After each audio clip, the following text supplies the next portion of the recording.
Fáilte go féile starúil ar Corcaí iver seacht in san áit go hála nua Inish bag. We thought we'd do it again. So before we hear from the Tánaiste, to whom we're enormously grateful for joining us again, before he does a marathon tomorrow, of which more or not. Before that, we wanted to say a couple of words about what we have in mind for the weekend and what the 7th West Cork History Festival is all about. And we've drawn inspiration sort of retrospectively from Ronan O'Gara.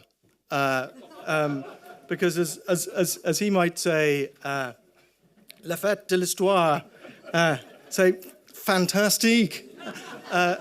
And there's a bit of sort of a Freerlandaise feel about our programme, because we'll begin, of course, thinking about the decade of centenaries and what it has taught us about our pasts, but also what it might indicate about the possible futures for this island. And this evening's conversation with Glenn Patterson and the panel that you will hear in discussion after the break will focus on that. And tomorrow, one of the strands that we'll pursue is the Civil War, but the Civil War from as many different angles as possible. So we'll hear from Robert Gavart, a European perspective on what happened in Ireland in that end of the revolutionary period. And we'll hear, of course, from historians working in Ireland on some of the new material that is possible to study. But we'll also hear from Nick McDowell a very intriguing, somewhat speculative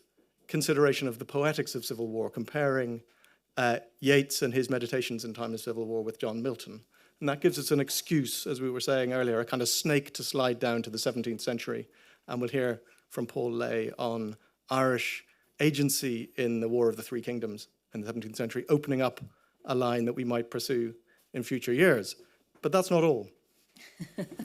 As everyone knows, we've done a lot on the decade of centenaries over the years, so it's great to be doing it again, but it's also nice to branch out into other periods of history. And we've always wanted to do something about Ireland and wine. So this year on Sunday, we're looking at Irish connections to French wine, particularly Bordeaux.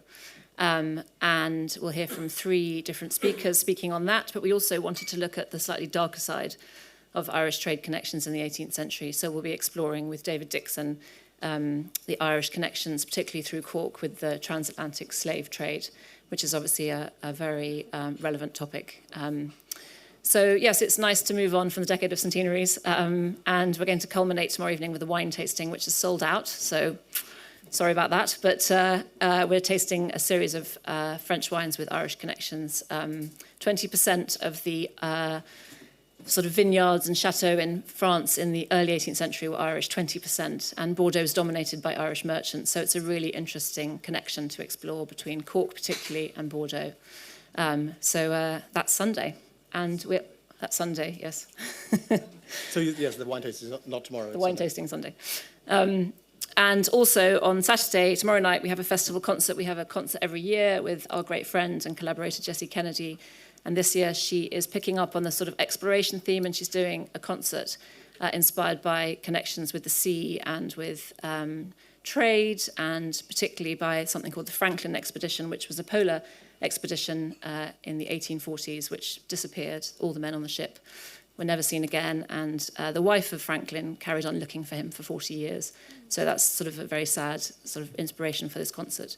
And a lot of Irishmen were on board that ship, so there's a nice connection back to here.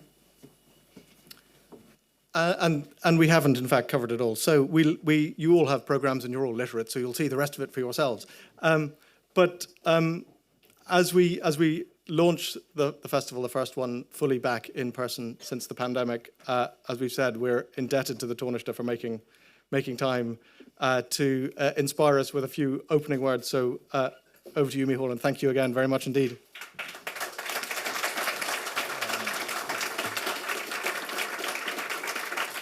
Well, Simon and Victoria will wake us to something quite relative.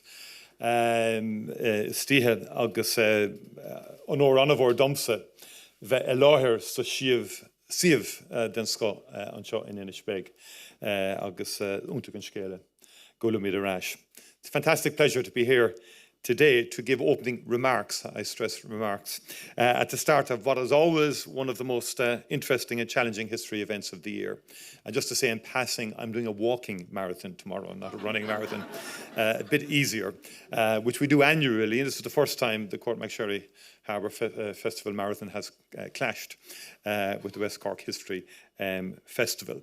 But this festival stands out because of its commitment to combining both diverse perspectives and serious discussion. Too often people talk about wanting to be challenging or to offer new perspectives when actually they merely offer another platform for people who agree with each other. This year's programme, I think, is particularly important because it addresses critical issues about how we think about our past and how, or indeed if, we use this knowledge to think about our future. It's great that the weekend will begin with Glenn Patterson, who has done something which we need a lot more of. He has taken a profound constitutional question and brought it down to a human level.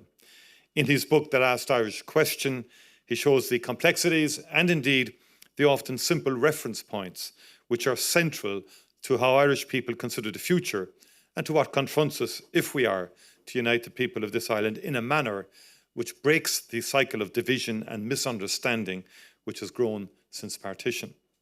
I particularly welcome the linking of this discussion to the Decade of Centenaries, an effort by the government to find a way to support active remembrance of a tumultuous period in our history.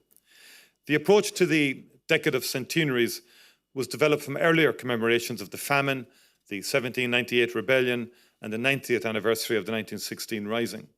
And those commemorations showed that it is possible for a modern international democracy to balance reflection, questioning and celebration in a way which is positive and not exclusionary. In many countries in the world, including in parts of today's Europe, foundational events are used by those in power or by political movements to promote an orthodoxy about what constitutes the nation and who belongs to it. We can also see many examples of efforts to reinvigorate past controversies, using history to create new divisions rather than to learn how to avoid them. While on the one hand, there have been these obvious attempts to impose orthodoxies about history, on the other extreme, there have been those who effectively question the very idea of history as a public concern. Over recent decades, some prominent international theorists of history have implied that any focus on events, personalities, or chronology is no better than playing memory politics. By this reading, it is an exercise in raw power to try to set any agenda for historical reflection or to claim that we can agree particular events and personalities as being important enough that we should try to know the details of them.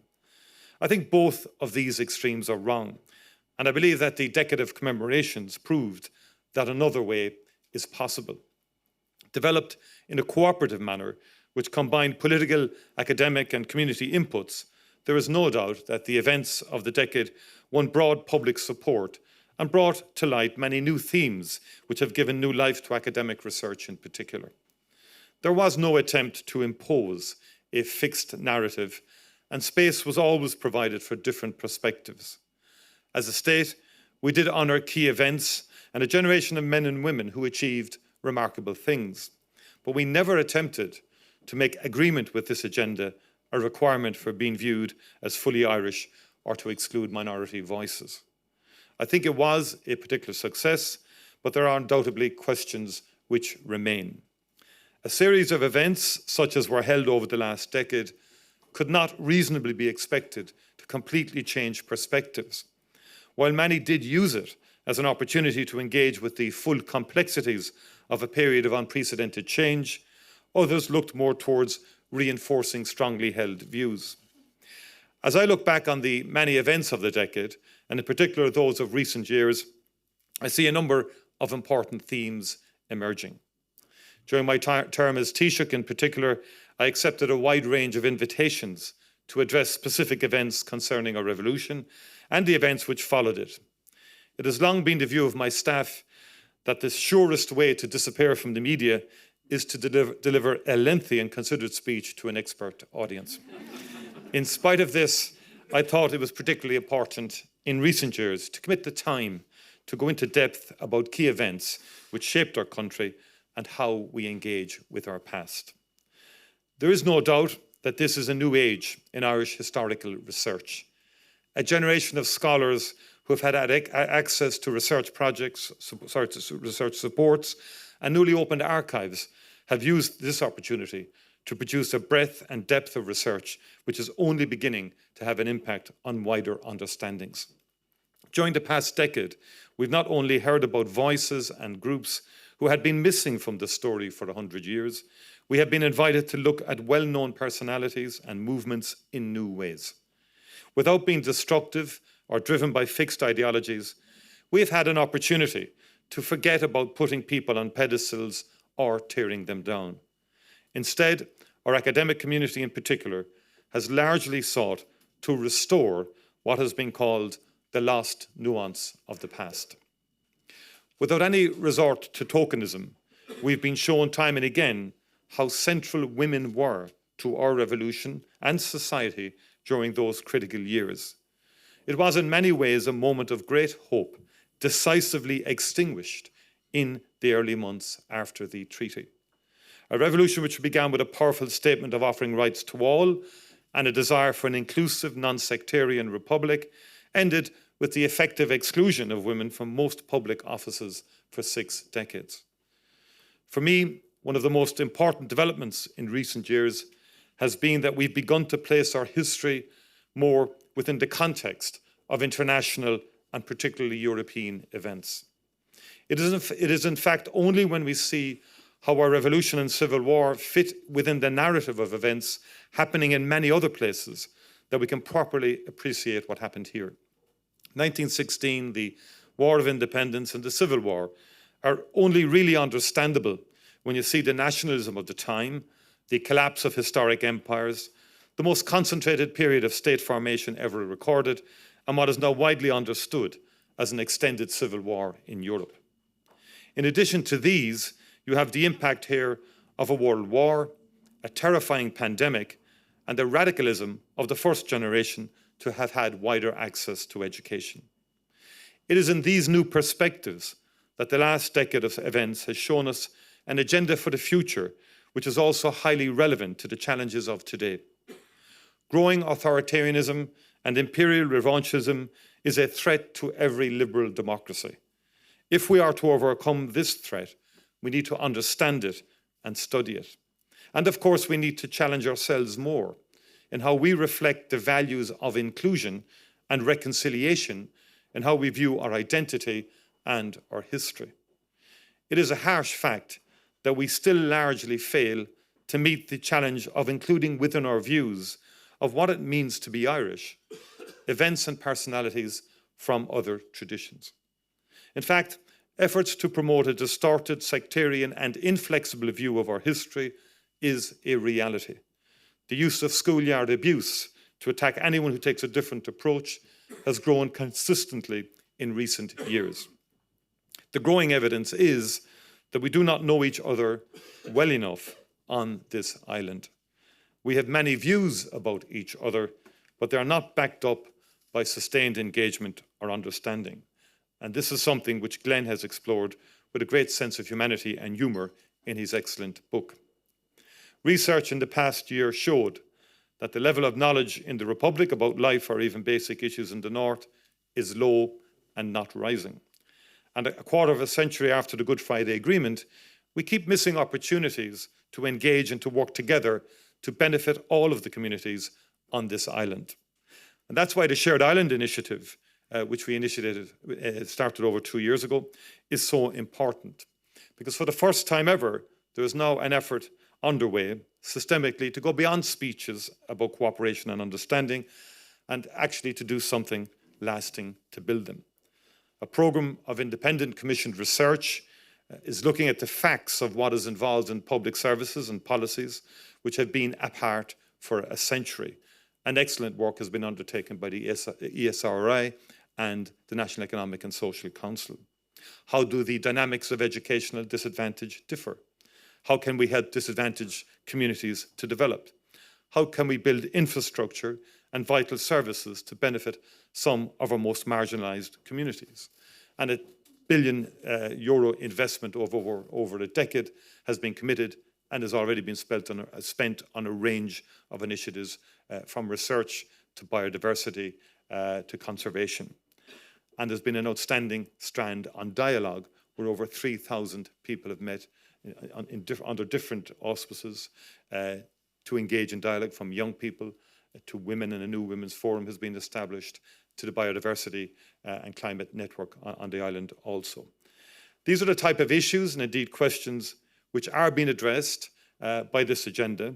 And we are determined to grow this initiative on a people-to-people basis. Because if we are to talk about how we learn from our history, about how we engage with each other, and how we build a lasting peace and reconciliation, then this work is absolutely essential. Thank you very much indeed for the privilege of being with you.